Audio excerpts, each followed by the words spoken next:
Merde. Traduction. Française. Salut tout le monde. Laissez-moi vous conter une histoire qui va captiver votre imagination. Imaginez ceci. Nous sommes à la fin du 19e siècle, dans un petit village paisible niché au cœur d'une forêt. Le genre d'endroit où tout le monde se connaît et où les secrets sont difficiles à garder. Soir d'automne frisquet, un voyageur arrive au village.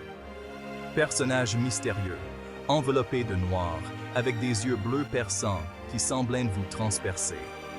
Les villageois, naturellement curieux, s'empressent de lui offrir un endroit où dormir. Il choisit l'auberge du vieux Monsieur Thompson, un homme connu pour son amour des histoires et des contes surnaturels. Cette nuit-là, alors que le vent hurlait dehors et que le feu crépitait à l'intérieur, le voyageur a commencé à partager son récit. Il a parlé d'un trésor maudit caché au cœur des montagnes, gardé par un esprit vengeur. La légende disait que quiconque chercherait le trésor serait condamné à une vie de malheur. Le voyageur, cependant, affirmait l'avoir trouvé et avoir survécu pour en parler.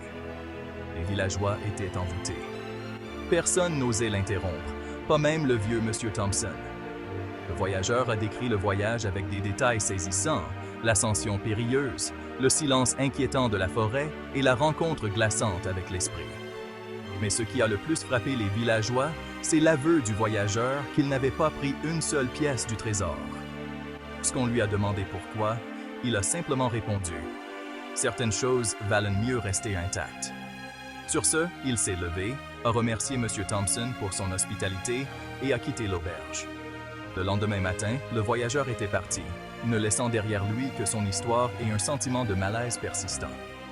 Les années ont passé et le village s'est agrandi, mais l'histoire du mystérieux voyageur et du trésor maudit n'a jamais été oubliée. C'est devenu un récit édifiant, un rappel que parfois, les plus grands trésors sont les histoires que nous partageons et les leçons que nous apprenons. Alors, la prochaine fois que vous entendez une histoire qui vous donne des frissons, rappelez-vous, ce n'est pas seulement la destination qui compte, mais le voyage et la sagesse acquise en cours de route. Merci d'avoir écouté. À la prochaine pour une autre histoire captivante.